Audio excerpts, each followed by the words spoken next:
Hey guys, I'm going to show you really quick what I'm looking for in your graffiti word project. Okay, so this is the last project that we will do on graffiti. So what you're going to do, you can find this project in your digital sketchbook under number 7, brainstorming, sketching, and graffiti word project. I'm going to show you the brainstorming and sketching. You don't have to do these, but I think they're very beneficial, okay? I brainstorm and sketch before I start anything. So what you can do to brainstorm, you have to pick one word to illustrate in graffiti letters. You cannot use your name. You cannot use your name. You cannot use your name. You cannot use a name, period. No names. Your word must be at least 5 letters. So it can be more than 5 letters, but it can't be less than 5 letters. So I've given you this word map so that you can brainstorm things that you like to do, something you hope for in the future, describe your personality, and then a social issue that you care about. So you would write 3 words in each of these boxes. Then you would pick one of those and put it in the center here, and that's the word that you would illustrate. So for your final project, your graffiti word has to include these things down here. Your letters have to overlap. They need to be 3-dimensional, so shadows and highlights. Use your graffiti alphabet, right? You just spent all this time creating these incredible letters, so I want you to use these guys.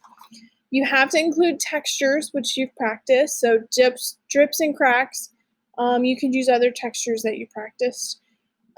Your sketch or your final design will also incorporate a background. Okay, so let's look at some examples under graffiti word project. So I have, this is due Friday, November 6th. It's due Friday, November 6th. I have a student example here. Okay, this is from last year.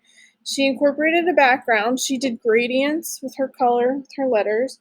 She overlapped her letters. She even did like a song up here, so if you want to incorporate something like that. She even drew these cool hands, incorporated like a little character. Again, your letters have to overlap. What does that mean? Down here, I have 2 examples. That means one letter is in front or one letter is behind. Okay, so your letters have to overlap. They need to be 3-dimensional, so they have to have shadows and highlights, which we've practiced. You'll use your graffiti letters, your beautiful letters that you have designed. Why not? They're so incredible.